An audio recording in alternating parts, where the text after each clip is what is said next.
Subscribe now and press the bell icon. Never miss an update. आज के lecture में हम चैप्टर 9 और 10 की केस स्टडीज को पहले करेंगे, फिर हम नेक्स्ट कंसेप्ट की तरफ मूव करेंगे। पहले चैप्टर 9 और 10 के कंसेप्ट्स में अगर कोई इशू है तो पूछ लीजिए। कोई इशू नहीं, चलिए केस स्टडी स्टार्ट करते हैं। पहले chapter 9, question 3। A agrees to construct a building for B for rupees 2 lakhs on the terms that no payment shall be made till the completion of the work. Is this a contingent contract? हम ये agree हुई कि जब काम complete होगा तभी payment की जाएगी, वरना नहीं की जाएगी। क्या ये कंटिंजेंट कॉन्ट्रैक्ट है? अब नहीं, इसमें कोई कोलैटरल इवेंट नहीं है। ये बिल्डिंग कंस्ट्रक्ट करना और पेमेंट होना ये तो मेन कॉन्ट्रैक्ट की कंसिडरेशंस है। इनमें कोई कोलैटरल इवेंट नहीं है जिसकी बेस पे कह सके कंटिंजेंट कॉन्ट्रैक्ट है। ये तो सिंपल कॉन्ट्रैक्ट है। बिल्डिंग बनाना एक कंसिडरेशन, पेमेंट करना दूसरी कंसिडरेशन। सिर्फ टाइमिंग तय हो रही है कि पहले बिल्डिंग बनेगी बाद में पेमेंट होगी, या पहले पेमेंट होगी बाद में बिल्डिंग। ये टाइमिंग सिर्फ होता है, ये कंटिंजेंट कॉन्ट्रैक्ट नहीं बनता। Question 4। A entered into a contract for the supply of timber to the government.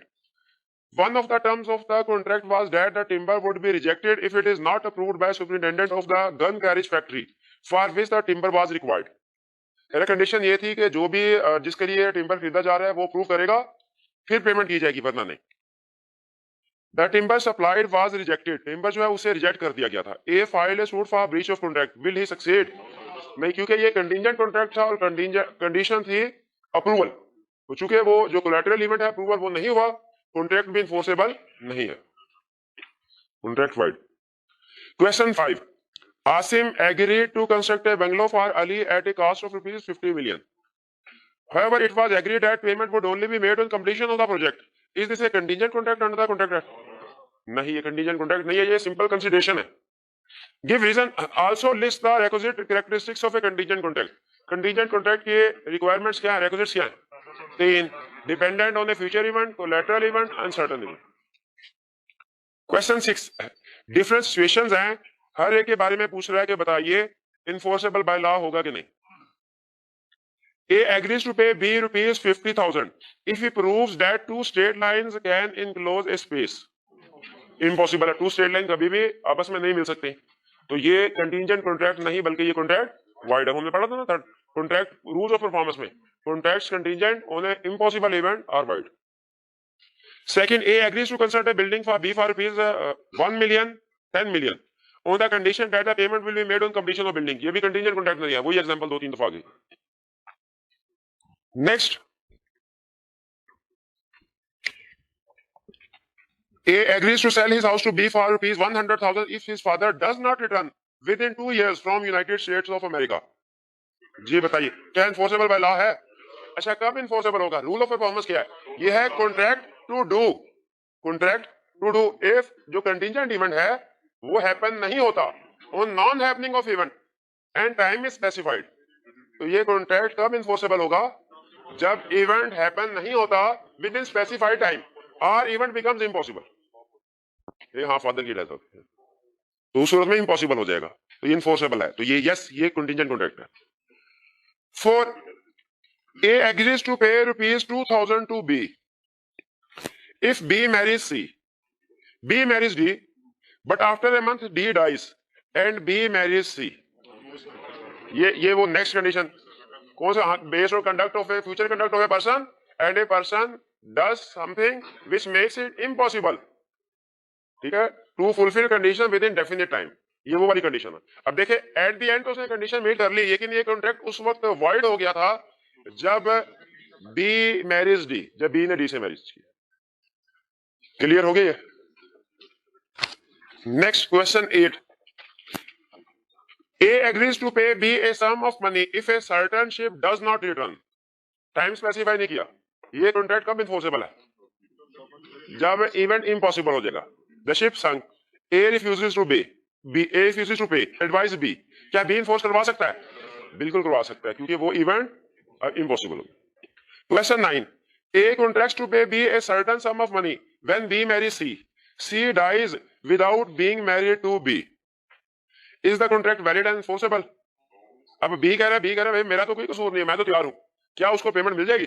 क्योंकि भाई चाहे आप रेडी है लेकिन आपने कॉन्ट्रैक्ट तो फुलफिल नहीं हो सका ना, कॉन्ट्रैक्ट इम्पॉसिबल हो गया जब डेथ हुई, तो कॉन्ट्रैक्ट वैलिड नहीं है। Question 10, Wazir said to Solat, I will buy speed boats worth rupees 10 million from you if you obtain the license for me to operate the boats at Clifton Beach. Solat agreed and applied for the license and deposited rupees 100,000 as processing fee. Contingent contract था, कह रहा मैं किसी खरीदूंगा, शर्त है कि तुम licence मुझे लेके दो गवर्नमेंट से। उसने प्रोसेसिंग फी वगैरह पे कर दी। However, before the issuance of license, the city government imposed ban on the issuance of new licenses. लेकिन सिटी गवर्नमेंट ने बैन इंपोज कर दिया, न्यू लाइसेंस इशू नहीं हो सकते। Solat wants Wazir to buy the speedboats as he had made necessary efforts to arrange for the license. However, Wazir refuses to buy the speedboats from Solat. Under the Contract Act, it is identify the type of contract between Wazir and Solat. Type of contract क्या है? Contingent contract. Contract of guarantee तो नहीं है, bailment का भी नहीं जी। Also state whether Wazir is now bound to purchase the speedboats from Solat. नहीं, bound नहीं है, क्योंकि कंडीशन कॉन्ट्रैक्ट था और वो कंडीशन पूरी नहीं हुई। अब चाहे उसमें उसका कसूर है या नहीं है, कंडीशन पूरी नहीं हुई, वो चाहे तैयार है लेकिन अब कंडीशन इम्पॉसिबल हो चुकी, तो इसमें लायबल नहीं है बाय करने के लिए बोट्स। क्या सोलत प्रोसेसिंग फी नहीं, इससे एग्रीमेंट हुआ ही नहीं था। प्रोसेसिंग एग्रीमेंट तो हुआ था बोट्स, स्पीड बोट्स का, वो प्रोसेसिंग फी भी क्लेम नहीं कर सकते। लाइसेंस का एग्रीमेंट हुआ था, लाइसेंस आता बोट खरीदता वो, कोई क्वेश्चन नहीं है। चलिए क्वेश्चन चैप्टर 9 की केस स्टडीज कंप्लीट हो गई, इनमें कोई इशू तो नहीं। चलिए अब चैप्टर 10 की तरफ आ जाइए। चैप्टर 10 की case studies. Question 3, A and B jointly owes rupees 200 to C. A और बी जो है इन दोनों ने पैसे देने हैं सी को। ए page rupees 200 to C. A ने पेमेंट कर दी 200 रुपीज की, किसको? सी को। दोनों में से कोई भी पे कर सकता ना, जैसे पार्टनरशिप को किसी ने लोन दिया तो हर पार्टनर लायबल है उसको रिपे करने के लिए। ए ने सी को पे कर दिया, बी को नहीं पता था सी को पे कर दिया, बी ने भी 100 रुपीज सी को पे कर दिया। बताइए rights of A and B against C, क्या राइट्स है? क्या सी को रॉन्गफुली पेमेंट हो गई तो सही कॉन्ट्रैक्ट है कि सी रीपे करेगा इसको? बिल्कुल। किसको रीपे करेगा? जी बी को। ठीक। Question 4, A tradesman send some goods ordered by B. A servant deliver the goods by mistake at C's house. A ने कहा था कि भाई बी को देना, लेकिन सर्वेंट ने सी के घर पहुंचा दी। C uses the goods, can A recover the price of goods from B? B से रिकवर करवा सकता है? नहीं, बी को तो गुड्स मिले नहीं। सी से रिकवर करवा सकता है? सी कहेगा मैंने तो ऑर्डर नहीं किए थे, तुम तो खुद लेके आए थे। ठीक है, हम कहेंगे रॉन्गफुली, गलती से अगर बाय मिस्टेक डिलीवर हो जाए तो वो रिटर्न करनी होती है, क्योंकि अब ये ग्रेचुअस एक्ट नहीं था। ठीक है, उसकी इंटेंशन ग्रेचुअस एक्ट की तो नहीं थी। क्वेश्चन 5 क्रॉस कर दे, क्वेश्चन 5 नहीं करना आपने। Question 6, A supplied rice and wheat to the wife and children of B, who is a lunatic, person of unsound mind है। उसके बीवी बच्चों को नेसेसिटीज ऑफ लाइफ प्रोवाइड की। देखिए नेचर हमें बता दिया कि नेसेसिटीज ऑफ लाइफ है। B has assets worth 1 lakh of rupee. B के पास 1 लाख रुपए की एसेट है। On non payment can a proceed against assets of B? बिल्कुल उसका राइट है, वो प्रॉपर्टी में से क्लेम कर सकता है। Would your answer B same if B instead of being a lunatic were A minor? फिर भी आंसर सेम ही होता, रूल सेम है, चाहे वो माइनर हो चाहे lunatic. Question 7, A pays some money to B by mistake, it is really due to C. A ने B को मनी पे कर दी, हालांकि ये सी को पे करनी थी। Can C recover the amount from B? C तो रिकवर नहीं करवा सकता बी से, कौन करवा सकता है? ए करवा सकता है। Question 8, D voluntarily renders substantial assistance to D to B whose house has caught fire. Can D claim any compensation from B for such assistance? नहीं कर सकता, ठीक है, क्योंकि कोई उनके दरमियान कॉन्ट्रैक्ट नहीं था। हाँ, अगर ये नॉन ग्रेचुअस एक्ट है, उसकी इंटेंशन नहीं थी एज ग्रेचुअस एक्ट के तौर पे, नॉन ग्रेचुअस एक्ट के तौर पे उसने किया, फिर उसे क्लेम कर सकता है, वरना नहीं कर सकता। ठीक है, अब क्वेश्चन के केस स्टडी के फैक्ट से अंदाजा लगाया जाएगा कि क्या ये जो सर्विसेज असिस्टेंस प्रोवाइड की गई, इसमें सर्विस प्रोवाइड करने से पहले उसने कम्युनिकेट कर दिया था कि ये नॉन ग्रेचुअस है। Question 9, Sami rented his house to Qurban for a period of 1 year at an agreed sum of rupees 10,000 per month. After the first 2 months, Qurban defaulted in making payment of the rent. Bakir, a neighbor, being concerned with the strained relationship between Sami and Qurban, paid the rent with good intention. तीसरी party ने payment कर दी। Subsequently, on Qurban's refusal to reimburse the amount, Bakir filed a suit against him on the grounds that he made the payment to Sami, which Qurban was legally bound to make. And being a Quzai contract, Bakir is entitled to the reimbursement. Explain whether Bakir is justified in his suit. क्यों justified क्यों नहीं है? Interested party नहीं। अगर वो interested party होता तो फिर वो क्लेम कर सकता था, अगर वो इंटरेस्टेड पार्टी नहीं है तो क्लेम नहीं कर सकता।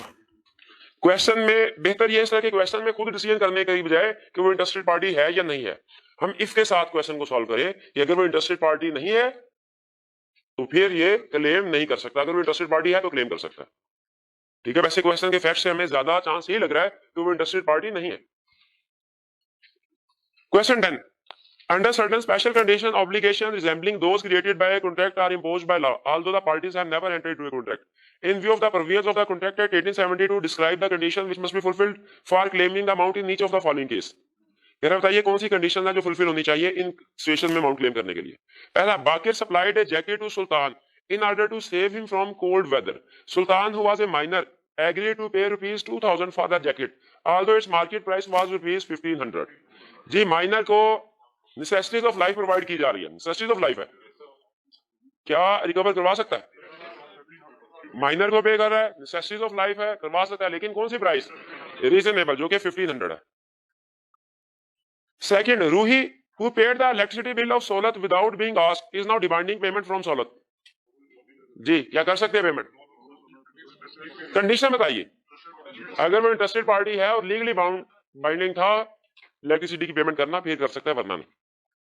Third, Sami equally picked up the goods purchased by Nadia from the supermarket and took them to her car.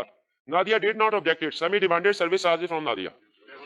Claim कर सकता है, तो ये नॉन ग्रेजुएट एक्ट है। कंडीशन क्या होती है नॉन ग्रेजुएट एक्ट में क्लेम करने के लिए? लॉफुल डिलीवर कर चुका है, लॉफुली, इंटेंशन नॉन ग्रेजुएसी, और पार्टी हैज एंजॉयड बेनिफिट्स। तो ये तीन कंडीशन जो है पूरी हो तो फिर ये क्लेम किया जा सकता है रिमनेशन। 10 में भी प्रॉब्लम। नेक्स्ट क्वेश्चन 12 कह रहा है, is a claim enforceable on the ground of quantum meruit in the following cases. A 12 का ये part, A is engaged by B to write a book to be published in installments in a weekly magazine. The magazine is abandoned after a few issues. जी बताइए, वो कह रहा है magazine में वो कह रहे थे किस्तवार कोई कहानी लिखेंगे, नॉवल लिखेंगे, कुछ किस्तों के बाद मैगजीन ही खत्म हो गया, क्या अब उसे कहा जा सकता है भाई तुमने नॉवल तो कंप्लीट किया नहीं है तो तुम्हें कोई पैसे नहीं? क्या क्वांटम मेरिट की बेस पे पेमेंट है, जितनी किस्तों के पैसे तय हुए थे उस हिसाब से जितनी किस्तें लिख दी उसके पेमेंट मिलेगी? बिल्कुल मिलेगी। ये कॉन्ट्रैक्ट डिविजिबल समझा जाता है। इंस्टॉलमेंट में अगर कोई नॉवल वगैरह लिखा जाए इस तरह का सर्विसेज प्रोवाइड में कॉन्ट्रैक्ट डिविजिबल समझा जाता है। B, A is employed as a managing director in a company. After he render services for some time it is found that the directors were not qualified to appoint him as such. अब बताइए appointment के लिए director qualified ही नहीं थे, क्या जितना अच्छा काम किया पेमेंट मिलेगी ए को? बिल्कुल मिलेगी। अब जाहिर है अब वो फर्दर ये सिमिलर सिचुएशन जो थी वो हमने कंपनी एक्ट में भी बढ़ी थी डिफेक्टो डायरेक्टर के केस में, लेकिन पास सर्विसेज तो वो प्रोवाइड कर चुका है, तो इस तरह वहां पे वो वैलिड थे, यहाँ पे भी एक ही सर्विस वैलिड है, जितनी अच्छा उसने काम किया उतनी उसको पेमेंट मिलेगी क्वांटम मेरिट की बेस पे। C, A undertakes to build a house for B for rupees 25,000 but after having done half the work he abandons the contract. B afterward completes the house. Quantum merit की base पे payment होगी। Individual एक घर है, individual को पूरी society नहीं कहा था कि 50 घर बना दिए, 50 रह गए तो 50 घर की पेमेंट कर दें, एक ही करता है, इंडिविजुअल कॉन्ट्रैक्ट है, उसे पार्टली कंप्लीट किया, क्या रूल है? कोई पेमेंट नहीं मिलने। D, A decorates B's flat and fits a wardrobe and a bookcase for a lump sum of rupees 15,000. Work is done, but B complains of faulty workmanship. काम तो हुआ, B ने कहा भाई सही नहीं किया तुमने काम। जी जितने उसका मेक गुड करने के लिए जो एक्सपेंसेस होंगे वो डिडक्ट कर लिए जाएंगे। Question 13, S and Company firm of printers agrees to print 1,000 copies of a book for B and Company, firm of publisher. After printing the book and delivering all copies, it was discovered that parts of the book are misprinted. B and Company are now refusing to pay the contract price to S and Company. Advise S and Company. क्या S and Company को payment मिलेगी? Payment मिलेगी। कितनी payment? Total price less जितने expenses necessary होंगे उसको ठीक करवाने के लिए, उसका फॉल्ट। क्वेश्चन 14, जी, ये क्वेश्चन हमारा एक फ्यूचर चैप्टर से भी रिलेट करता है जो हमने पढ़ना है। इसके बाद अटेम्प्ट करते हैं। A singer enters into a contract with B the manager of a theatre to sing in his theatre 2 nights in every week during the next 2 months and B agrees to pay her at the rate of rupees 100 for each night. On the 6th night, A willfully absents himself. A willfully absents himself. ठीक है, absent with the assent of. अब इसका मतलब है ये जो contract है अब बी के लिए वॉइडेबल हो गया, क्योंकि ए ने जानबूझ के जो है वो बगैर कुछ कहे बताए छुट्टी की, एग्रीमेंट के मुताबिक काम नहीं किया। With the assent of B A sings on the 7th night, लेकिन बी की मर्जी से नेक्स्ट डे ए ने फिर जो है वो उसको कंटिन्यू कर दिया। अब इसका मतलब इसने कॉन्ट्रैक्ट को एक्सेप्ट कर लिया। But on the following day B puts an end to the contract, अगले दिन बी कॉन्ट्रैक्ट को खत्म करता है। Can A claim damages for breach of contract? हाँ बिल्कुल क्लेम कर सकता है, इतना जितना अरसा उसने सिंगिंग किया, काम किया उतना अरसा। जी, वो तो कोई क्वेश्चन नहीं, ठीक है। ये हमारे केस स्टडीज थी चैप्टर 9 और 10 की। कोई क्वेश्चन पूछना चाहते हो पूछ लीजिए। चलिए आज के लेक्चर की तरफ चलते हैं। आज हम स्टार्ट करने जा रहे हैं चैप्टर 11। चैप्टर 11 हमारा एक बड़ा चैप्टर है, ये एक दिन में नहीं हो सकेगा। आज सिर्फ हमने कुछ कंसेप्ट इसके पढ़ने हैं, केस स्टडी भी आज हम नहीं कर सकेंगे। कंसेप्ट स्टडी करें, कल हम इसके कंसेप्ट भी कंप्लीट करेंगे और इंशाल्लाह केस स्टडी की डिस्कशन भी कल होगी। स्टार्ट करें चैप्टर। चैप्टर है हमारा performance of a contract. Contract की परफॉर्मेंस के ऊपर। एक कॉन्ट्रैक्ट की परफॉर्मेंस कब की जाएगी, कैसे की जाएगी, परफॉर्मेंस कौन करेगा, परफॉर्मेंस से रिलेटेड कंसेप्ट स्टडी करने लगे हम। पहला कंसेप्ट जो हमें सिखा रहा है वो परफॉर्मेंस की कितनी टाइप्स हैं, 2। एक है एक्चुअल परफॉर्मेंस और दूसरा है अटेम्प्टेड परफॉर्मेंस। अटेम्प्टेड परफॉर्मेंस को टेंडर भी कहते हैं, टेंडर। एक्चुअल परफॉर्मेंस का मतलब क्या है कि एक्चुअली जो भी प्रॉमिस किया गया था उसे पूरा किया जाए। जैसे फर्ज कीजिए हमने तय किया कि आप जो है वो 50 बोरियां चावल की हमारे गोदाम तक पहुंचाएंगे, हाँ, और उसके बाद हम पेमेंट करेंगे। अब अगर वो पर्सन ड्यू डेट पे 50 बोरियां चावल की ले आता है, हम उसको एक्सेप्ट करके पेमेंट कर देते हैं, ये परफॉर्मेंस है। उस पार्टी ने, प्रोमिजर ने भी एक्चुअल परफॉर्मेंस की, प्रोमिजी ने भी, दोनों ने कॉन्ट्रैक्ट की एक्चुअल परफॉर्मेंस कर। लेकिन फर्ज कीजिए अगर वो 50 बोरी चावल लेके आता है और हम उसको एक्सेप्ट करने से रिफ्यूज कर देते हैं, लॉ कहता है ये एक्चुअल परफॉर्मेंस तो नहीं, अब वो वापस ले जाएगा था, ये एक्चुअल परफॉर्मेंस तो नहीं, इसको कहते हैं अटेम्प्टेड परफॉर्मेंस। यानी अटेम्प्टेड परफॉर्मेंस का मतलब है प्रोमिजर रिफ्यूज कर दे चीजों को या पैसों को एक्सेप्ट करने से। कॉन्ट्रैक्ट में आपको पता है यहाँ तो चीजें डिलीवर की जाती है या पैसे डिलीवर किए जाते हैं, लेन देन या चीजों का होगा या पैसों का होगा। तो अगर कोई पार्टी चीजें या पैसे रिफ्यूज करने से इनकार कर दे, दूसरी पार्टी तैयार है, उन्होंने डिलीवरी भी की, एक पार्टी रिफ्यूज कर दे, इस परफॉर्मेंस को क्या कहेंगे, अटेम्प्टेड। एक्चुअल परफॉर्मेंस में तो मसला ही कोई नहीं, ये तो कॉन्ट्रैक्ट कंप्लीट हो गया, जो कॉन्ट्रैक्ट के मुताबिक उसने काम करना था कर दिया। मसला आता है अटेम्प्टेड परफॉर्मेंस में या टेंडरिंग में, कि जब एक पार्टी ने चीजें ऑफर की दूसरी पार्टी को लेकिन उसने एक्सेप्ट करने से इनकार कर दिया। अब लॉ कहता है कि इसका टेंडर का इफेक्ट क्या होगा, टेंडर का इफेक्ट क्या होगा। अगर आप एक पार्टी को, फर्ज कीजिए हमने 50 बोरी चावल दूसरी पार्टी के गोदाम तक लेके गए, वहां पे उसने रिफ्यूज कर दिया कि हम इसको एक्सेप्ट नहीं करेंगे, अब हमारे पास क्या राइट्स हैं। लॉ कहता है आपने अटेम्प्टेड परफॉर्मेंस की, रिफ्यूज हो गई, इसका इफेक्ट क्या है, कहता है डिपेंड करता है कि आप टेंडरिंग क्या कर रहे थे, क्या ये टेंडर ऑफ गुड्स का केस है या टेंडर ऑफ मनी का केस है। यानी उस पार्टी ने पैसे लेने से इनकार किया या चीजें लेने से इनकार किया। अगर गुड्स रिसीव करने से इनकार किया, केस है टेंडर ऑफ गुड्स का, तो जो प्रोमिजर है उसकी लायबिलिटी पूरी हो गई, प्रोमिजर की लायबिलिटी पूरी। यानी अब हमने दोबारा चीजें उसके गोदाम में नहीं लेके जानी, एक ही दफा बस लेके गए, उसने इनकार कर दिया, ये काफी है। अब हमारी जिम्मेदारी नहीं है कि हम दोबारा उसके गोदाम में चीजें लेके जाएं, हमें चीजों को दोबारा डिलीवर करने की जरूरत नहीं है, हमारी जिम्मेदारी पूरी हो गई। और अब इस कॉन्ट्रैक्ट को हम, ये कॉन्ट्रैक्ट ब्रीच हो गया, इसमें हम उस पार्टी के खिलाफ केस फाइल कर सकते हैं कि उसने कॉन्ट्रैक्ट की खिलाफ वर्जी की। हम केस फाइल कर सकते हैं ब्रीच ऑफ कॉन्ट्रैक्ट का कि हमने अपनी लायबिलिटी पूरी की, दूसरी पार्टी ने अपनी लायबिलिटी पूरी नहीं की, अब हमें जितना नुकसान होगा, डैमेजेस, कंपनसेशन, आने जाने का जो किराया होगा, खर्चा होगा, वो हम क्लेम करेंगे उस पार्टी से।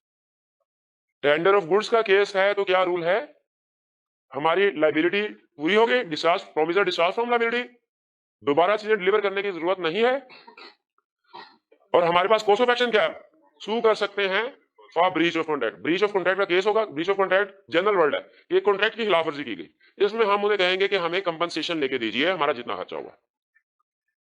Tender of good clear. Tender of money, अगर कोई पर्सन पैसे रिसीव करने से इनकार कर दे तो हमारे पास क्या कोर्स ऑफ एक्शन है, प्रोमिसर स्टिल लायबल टू पे। अब यहां पे था कि अब उसने चीजें दोबारा डिलीवर नहीं करनी, लेकिन यहाँ पे कह रहा है पैसे लेने से इनकार किया तो पैसे तो पे करने हैं। हाँ, जो डिले आने की वजह से जो डिले आया पेमेंट में, इसका इंटरेस्ट पे नहीं करना। ये ना वो पार्टी कहे कि जी आपने 2 महीने डिले किया पेमेंट में, पहले इनकार कर दिया खुद, बाद में जब 2 महीनों का डिले आया तो कहने लगे हमें 2 महीनों का इंटरेस्ट भी दो। कहते हैं नहीं, डिले आपकी वजह से है, हमारी वजह से नहीं है, इंटरेस्ट पे नहीं करना।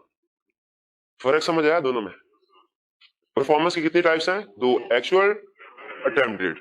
अटेम्प्टेड परफॉर्मेंस का इफेक्ट क्या है, डिपेंड करता है, अटेम्प्टेड परफॉर्मेंस को ही टेंडर भी कहते हैं हम, कि टेंडर फॉर गुड्स का केस है या टेंडर फॉर मनी का केस है।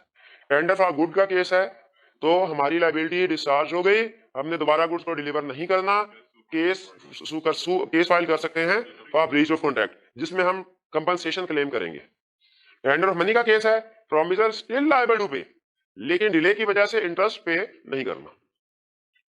टाइप्स क्लियर हो गए? कोई क्वेश्चन? आगे चलते हैं। नेक्स्ट है इसेंशियल्स, के परफॉर्मेंस के एसेंशियल्स क्या है, एक वैलिड परफॉर्मेंस कब समझी जाएगी। अब देखिए ये भी तो है, क्या उसने राइस मंगवाए, हम शुगर लेके चले गए, चीनी लेके चले गए, और उसने रिसीव करने से इनकार किया, हमने कहा भाई ये तो टेंडर फॉर गुड्स हो गया कंसेप्ट। ये टेंडर ऑफ गुड्स नहीं हुआ, क्योंकि ये वैलिड परफॉर्मेंस नहीं थी। वैलिड परफॉर्मेंस कब होगी, जब एसेंशियल्स पूरे हो जाएंगे। कौन से एसेंशियल? पहला, परफॉर्मेंस की जाए प्रॉपर पर्सन को, यानी जिससे कॉन्ट्रैक्ट हुआ या उसके एजेंट को, उसके ऑर्डर पे जिस पर्सन को उसने कहा है उससे डिलीवर की जाएंगी चीजें। प्रॉपर पर्सन, प्रॉपर टाइम, जो टाइम एग्री हुआ है उस टाइम पे चीजें डिलीवर की जाएंगी। और अगर कॉन्ट्रैक्ट में कोई स्पेसिफाइड टाइम, यानी जो दिन एग्री हुआ डेट तब, और ड्यूरिंग बिजनेस आवर्स। अब ये नहीं कि फॉर एग्जांपल उस मार्केट में 8 बजे दुकानें बंद हो जाती है और हम 11 बजे पहुंचे, ट्रक लेके सामान आ गया, वो बंदा घर से आ रहा हो सामान, ये कहते हैं हमने बिजनेस आवर्स में डिलीवरी करनी है, उसी डेट को ड्यूरिंग बिजनेस आवर्स। और अगर टाइम स्पेसिफाई नहीं हुआ, रीजनेबल, और रीजनेबल टाइम क्या होगा, कोर्ट कहता है ये केस टू केस वेरी करता है, ये कॉन्ट्रैक्ट के नेचर पे डिपेंड करता है, कॉन्ट्रैक्ट किस किस्म का। Next, proper place. Proper place का मतलब क्या है, कि जो प्लेस स्पेसिफाई की गई थी वहां पे डिलीवर की जाएगी। अच्छा, अगर प्लेस स्पेसिफाई नहीं की गई फिर पूछना पड़ेगा, फिर खुद से अंदाजा नहीं लगाना कि प्रॉपर प्लेस क्या होगी, फिर उस पार्टी से पूछना पड़ेगा जिसके साथ कॉन्ट्रैक्ट हुआ है, सर बताइए, और वो ये कह दे कॉन्ट्रैक्ट लाहौर में हुआ, वो कहे अच्छा न्यूयॉर्क में डिलीवर कर दो। नहीं नहीं, उस पार्टी की भी जिम्मेदारी है कि वो रीजनेबल प्लेस बताए। हमारी जिम्मेदारी है, हमने पूछना है, उसकी जिम्मेदारी रीजनेबल प्लेस बताए। ये लाहौर में एग्रीमेंट हुआ है तो उसका मतलब लाहौर में कोई जगह बताए। रीजनेबल प्लेस क्या होगी ये भी केस टू केस वेरी करेगा। लॉ कहता है कॉन्ट्रैक्ट के नेचर के हिसाब से हम डिसाइड करेंगे।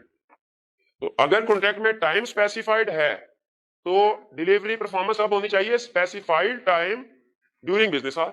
टाइम स्पेसिफाइड नहीं है, रीजनेबल टाइम पे। और अगर प्लेस स्पेसिफाइड है, स्पेसिफाइड प्लेस स्पेसिफाइड नहीं है, आज करें अप्लाई करेंगे हम उसको, अप्रोच करेंगे उसको, भैया बताओ कहां पे डिलीवर करें, और वो हमें कोई रीजनेबल प्लेस बताएगा। Reasonable place case to case vary करती है। Next, according to terms and condition of contract, जो डिलीवरी यानी जो क्वांटिटी क्वालिटी होनी चाहिए चीजों की, वो वही होनी चाहिए जो टर्म में एग्री हुई है। यानी चावल मंगवाया उसने किसी और क्वालिटी का, हम किसी और क्वालिटी का लेने पहुंच गए, अगर अब वो रिफ्यूज कर देता है, क्या इससे अटेम्प्टेड परफॉर्मेंस समझा जाएगा? ये परफॉर्मेंस नहीं है। कहता है according to terms and condition चाहिए, और आपको अपॉर्चुनिटी भी देनी है उस पार्टी को कि वो इंस्पेक्ट कर ले, तसल्ली कर ले अपनी। ये नहीं कि बोरियों में बंदा जरा बोरिया खोल के देख लो, कहते नहीं ऐसे एक्सेप्ट करो, ओके ऐसे एक्सेप्ट नहीं करूंगा, हमने कहा बस तुमने रिजेक्ट कर दिया, नहीं, अपॉर्चुनिटी टू इंस्पेक्ट होनी चाहिए। फॉर होल ऑब्लिगेशंस, कहता है सारी ऑब्लिगेशन के लिए 50 बोरिया कहा था तो 50 बोरिया, नहीं कि 25-25 के जो है वो आप 2 दफा जो आप जाए, आप कहेंगे 25 बोरी आज ले लो, 25 हफ्ते बाद आ रही है, कहते नहीं, होल ऑब्लिगेशन। एक आधी बोरी कम हो जाए या वजन थोड़ा बहुत कम हो जाए, माइनर डेविएशन अलाउड है, लेकिन जो कॉन्ट्रैक्ट में एग्री हुआ था जितनी सप्लाई होगी तकरीबन सारी की सारी होल ऑब्लिगेशन आपने पूरी करनी है। अमाउंट जो अगर ये सब हमारे performance in case of money, tender of money का केस है, अमाउंट एग्जैक्ट होनी चाहिए पूरी एंड लीगल टेंडर होना चाहिए। पाकिस्तान में लीगल टेंडर क्या है? पाक रुपीज। ये ना यन में पेमेंट कर दें आप, ठीक है, या आधी पेमेंट कर दें, ठीक है, ठीक है। युआन यन भी होता है मेरा, जापानी यन। डॉलर क्या दे चले भैया? नहीं डॉलर भी, वैसे डॉलर तो वो हंस के ले लेगा। बहरहाल चले, पाकिस्तान की जो लीगल टेंडर, लीगल करेंसी है, उसमें पेमेंट होनी चाहिए और एग्जैक्ट पूरी अमाउंट की होनी चाहिए। एसेंशियल समझ आ गए? तो वैलिड परफॉर्मेंस के एसेंशियल्स क्या हैं? प्रॉपर पर्सन को करने हैं, प्रॉपर टाइम में, प्रॉपर प्लेस पे, according to terms and condition of contract, opportunity to spend लेनी है, होल ऑब्लिगेशन के लिए, एग्जैक्ट अमाउंट के लिए, और लीगल टेंडर ऑफ मनी। अगर फर्ज कीजिए प्रॉपर टाइम स्पेसिफाइड नहीं है तो क्या रूल है? Reasonable time during business hour. और अगर प्लेस स्पेसिफाइड नहीं है, अप्लाई करना है, और वो पार्टी हमें कोई रीजनेबल प्लेस बताएगी, रीजनेबल प्लेस बताएगी, रीजनेबल टाइम और प्लेस क्या है, ये केस टू केस वेरी करता है। आगे चलते हैं। हूं में पर यहां पर अटेंटिव होइएगा, कंसेप्ट सिंपल है लेकिन प्रीवियस किसी कंसेप्ट से हो सकता है रिलेट करते हो। हूं में परफॉर्म क्या कहना चाह रहा है? कॉन्ट्रैक्ट परफॉर्म कौन करेगा? प्रोमिसर करेगा भाई, और कौन करेगा? अगर प्रोमिसर की बजाय मर जाए, लीगल रिप्रेजेंटेटिव कर सकते हैं या थर्ड पार्टी कर सकती है? कर सकती है, लेकिन शर्त क्या है कि कॉन्ट्रैक्ट पर्सनल नेचर का नहीं होना चाहिए और कॉन्ट्रैरी इंटेंशन, कोई इंटेंशन ऐसी ना हो कि जी सिर्फ यही पार्टी जिसका एग्रीमेंट हो रहा है ये परफॉर्म करेगी। अगर कॉन्ट्रैक्ट पर्सनल नेचर का है या पार्टीज की इंटेंशन है कि जिन पार्टीज के दरमियान कॉन्ट्रैक्ट हो रहा है वही परफॉर्म करेंगे, तो फिर लीगल रिप्रेजेंटेटिव या थर्ड पार्टीज परफॉर्म नहीं कर सकते। ये ना कॉन्ट्रैक्ट टू मैरी हो, पर्सन की डेथ हो जाए, उसका भाई आ जाओगे लो भी मैं लीगल रिप्रेजेंटेटिव हूं, तो ये पर्सनल नेचर का, पर्सनल नेचर। या फर्स्ट कीजिए हमने किसी रेसलर से कहा कि आप ऐसा कीजिए, रेसलिंग कीजिए इस इवेंट पे आप आइए, और उसने कहा अच्छा मैं खुद तो नहीं, मैं अपने शागिर्द को भेज देता हूँ।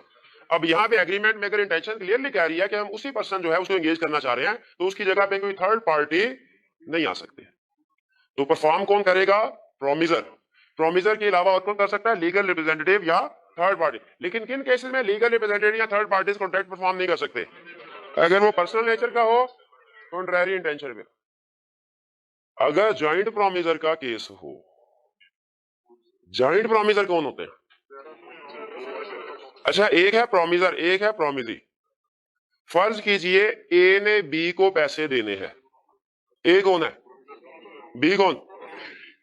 अगर ए और बी ने मिलके सी को पैसे देने हो, जॉइंट प्रोमिसर सी। ए और बी ने मिलके सी और डी को पैसे देने हो, ए और बी जॉइंट प्रोमिसर, सी और डी जॉइंट। ये जॉइंट प्रोमिसर और जॉइंट प्रोमिसर का कंसेप्ट समझ आया?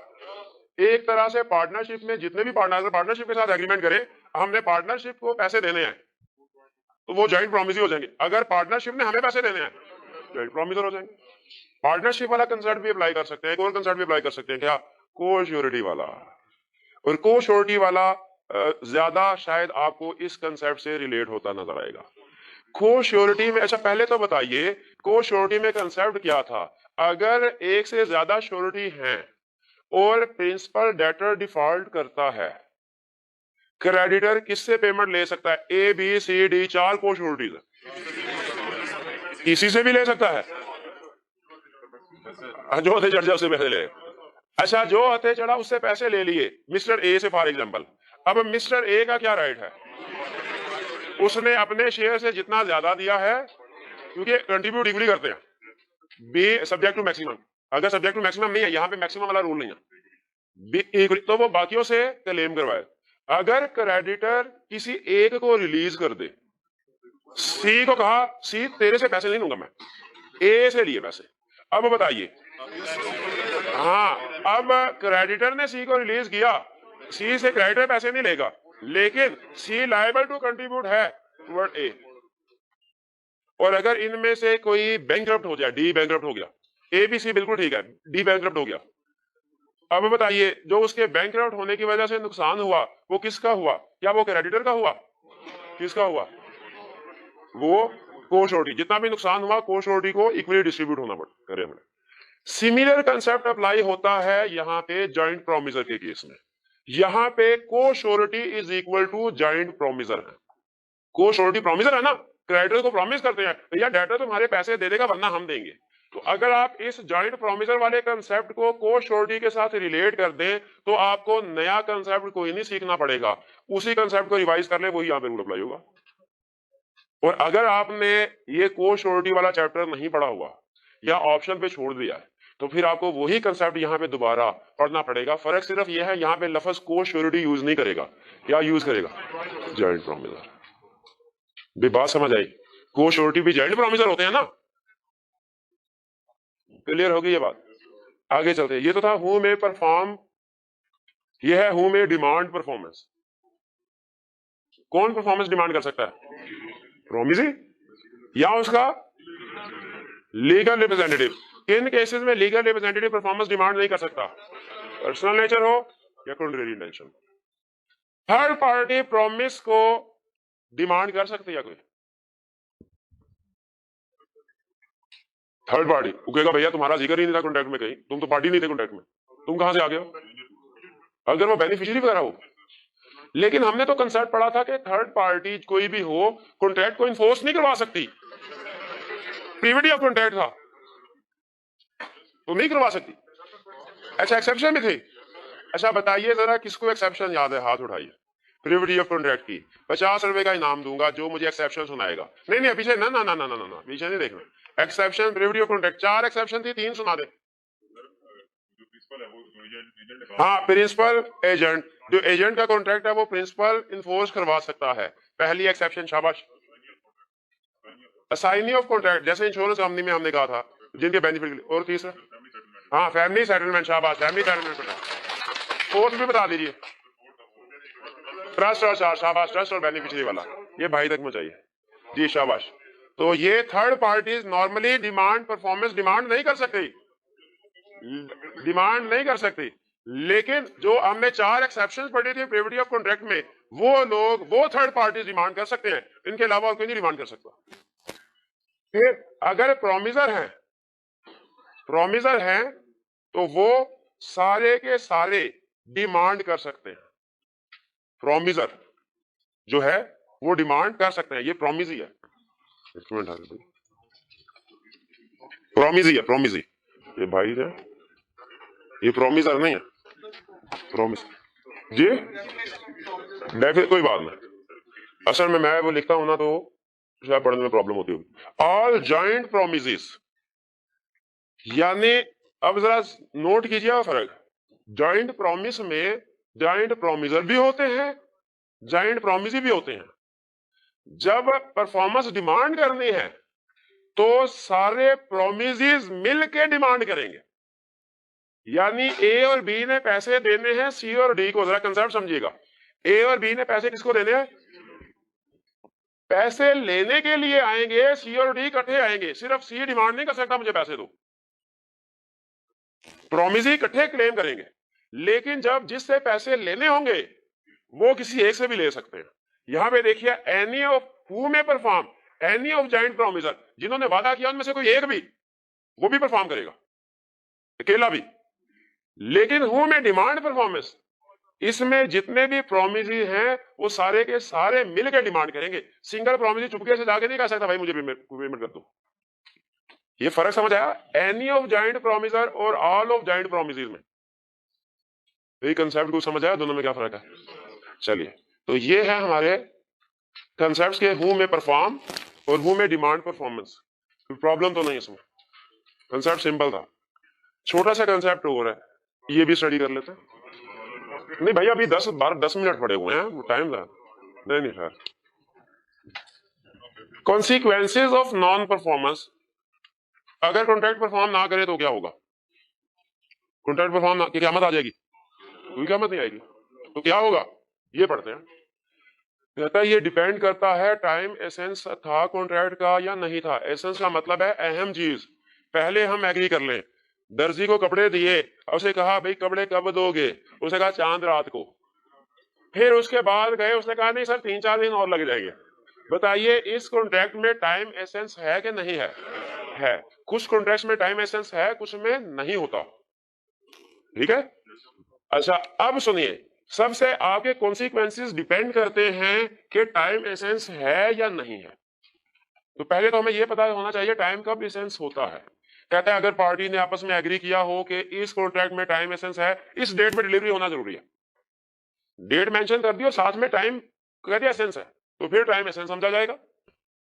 अगर फर्ज कीजिए कॉन्ट्रैक्ट में एग्री नहीं हुआ, टाइम एसेंस है, लेकिन अगर वक्त पे परफॉर्म नहीं होता तो उस बंदे को कोई नुकसान पहुंच जाएगा।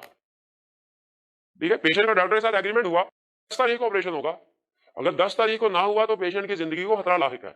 अब हालांकि कॉन्ट्रैक्ट में एग्री नहीं हुआ, क्या टाइम एसेंस है यहाँ पे? बिल्कुल है। या नेचर ऑफ द ट्रांजैक्शन ऐसी होगा, जैसे मैंने अभी एग्जांपल दी, नॉर्मली कमर्शियल ट्रांजैक्शंस में सेल परचेज की ट्रांजैक्शन में टाइम एसेंस समझा जाता है, सेल परचेज की ट्रांजैक्शन में टाइम एसेंस समझा जाता है। आपकी अगर कमर्शियल एग्रीमेंट्स में किसी के साथ डेट एग्री होगी डिलीवरी की या पेमेंट की, और आप वक्त पे चाहे एक दिन का क्यों ना गैप आया हो, अगर आप वक्त पे डिलीवरी या पेमेंट नहीं कर सके, उस पार्टी के पास राइट होता है कॉन्ट्रैक्ट को वॉइड कर सकती है, कॉन्ट्रैक्ट वॉइडेबल हो जाता है। बेसिक डिफरेंस यही है टाइम एसेंस या टाइम नॉट एसेंस में। टाइम एसेंस हो और टाइम पे आप अपना परफॉर्मेंस परफॉर्म ना करे तो कॉन्ट्रैक्ट वाइडेबल हो जाएगा उस पार्टी के लिए, वो पार्टी पूरे का पूरा कॉन्ट्रैक्ट ही कैंसिल कर सकते हैं। वाइडेबल, वाइडेबल का मतलब क्या है? पार्टी कॉन्ट्रैक्ट को रिसाइन कर भी सकती है, नहीं भी कर सकती। अगर वो पार्टी कॉन्ट्रैक्ट रिसाइन करती है तो वो क्या करेगी फिर हमारे खिलाफ? केस फाइल, किसका? ब्रीच ऑफ कॉन्ट्रैक्ट का। ये सर मुझे इनसे कंपनसेशन लेके दीजिए, मुझे जो नुकसान हुआ है।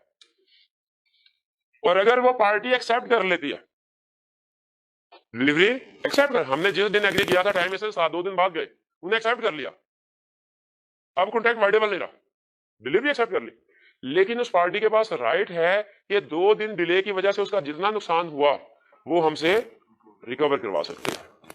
It can claim compensation provided, लेकिन शर्त क्या है? Notice is given on time of acceptance, acceptance के वक्त नोटिस दिया जाए तब क्लेम करवा सकते हैं। ये कुछ क्लियर हुआ? और अगर टाइम एसेंस नहीं है, डिले कर दिया, फिर क्या? कॉन्ट्रैक्ट तो वाइडेबल नहीं है, पार्टी ज्यादा से ज्यादा क्या, यानी हम अगर 2 दिन बाद में चीज डिलीवर करें उसे एक्सेप्ट करनी पड़ेगी, लेकिन उसके पास क्या कोर्स ऑफ एक्शन है? जितना नुकसान हुआ है वो क्लेम कर सकते। ये कंसेप्ट था। आप बिला वजह परेशान हो, कोई मुश्किल चीज थी? मेरा ख्याल है ज्यादा से ज्यादा जो मुश्किल चीज आपके लिए इसमें हो सकती थी वो ये कि किन सिचुएशन में टाइम एसेंस है। अगर पार्टीज एग्री कर जाए, अगर नॉन परफॉर्मेंस की वजह से किसी को इंजरी हो, और नेचर ऑफ द कॉन्ट्रैक्ट ऐसी हो, जैसे कमर्शियल कॉन्ट्रैक्ट में नॉर्मली टाइम को एसेंस समझा जाता है। जी ये थे हमारे कंसेप्ट। और केस स्टडीज भी कर लें साथ में, केस स्टडी भी इसी जगह। चले फिर चैप्टर कल कंप्लीट करेंगे, तो इंशाल्लाह चैप्टर कल कंप्लीट करने के बाद केस स्टडी भी कर लेंगे। अच्छा अभी तक मुझे ये बताइए हमने कौन कौन से कंसेप्ट पढ़े हैं चैप्टर 11 में? पहला टाइप्स पढ़े, और परफॉर्मेंस, कितनी परफॉर्मेंस टाइप्स? 2, एक्चुअल और अटेम्प्टेड। अटेम्प्टेड कौन सी है? कि जो डिलीवरी की गई लेकिन रिफ्यूज कर दे, प्रॉमिस रिफ्यूज कर दे उसको एक्सेप्ट करने से। अच्छा प्रॉमिस, अच्छा ठीक है, प्रॉमिस ने रिफ्यूज कर दिया, प्रॉमिस ने रिफ्यूज कर दिया एक्सेप्ट करने से, ठीक है। तो अब इसमें कॉन्सिक्वेंसेस क्या होंगे? डिपेंड करता है जो परफॉर्मेंस है। टेंडर फॉर गुड था, tender for money. Tender for good है तो डिस्चार्ज फ्रॉम लायबिलिटी, दोबारा सेंड डिलीवर नहीं करनी चीजें, सूट फाइल कर सकते हैं कंपनसेशन के लिए। अगर टेंडर फॉर मनी थे, लायबल है पे करने के लिए, लेकिन डिले की वजह से इंटरेस्ट पे नहीं करेंगे। एसेंशियल क्या परफॉर्मेंस के? प्रॉपर पर्सन को करनी है, proper time, proper place, according to terms and condition, inspection के लिए अपॉर्चुनिटी देंगे, whole application, exact amount and legal tender. कौन परफॉर्म कर सकता है कॉन्ट्रैक्ट? प्रोमिसर भी कर सकता है, लीगल रिप्रेजेंटेटिव और थर्ड पार्टी भी कर सकती है। शर्त क्या है? पर्सनल नेचर का ना हो, कॉन्ट्रेरी इंटेंशन ना हो। जॉइंट प्रोमिसर कोई भी के सारे मिलके करेंगे, कोई भी। और अगर हु में demand performance, promisee, legal representative, unless कब लीगल रिप्रेजेंटेटिव नहीं करेगा परफॉर्म, डिमांड नहीं कर सकता, पर्सनल नेचर का हो, contrary nature. Third party performance demand कर सकती हैं। जनरल रूल है स्टेजर टू द कॉन्ट्रैक्ट, इन्फोर्स नहीं करवा सकता कॉन्ट्रैक्ट को, लेकिन इसकी एक्सेप्शन है प्रिविटी ऑफ कॉन्ट्रैक्ट की, 4 एक्सेप्शन। उन केसेस में वो लोग परफॉर्मेंस डिमांड कर सकते हैं। और all joint promises, joint promisee के केस में सबका मिलना जरूरी है। प्रोमिसर के केस में किसी एक से भी हम परफॉर्मेंस डिमांड कर सकते हैं, लेकिन सारे प्रोमिसी मिलके करेंगे। ये थोड़ा सा टेक्निकल कंसेप्ट है, इसको ध्यान में रखिएगा। क्लियर हो गया? चलिए आज का लेक्चर यहाँ पे खत्म करते हैं।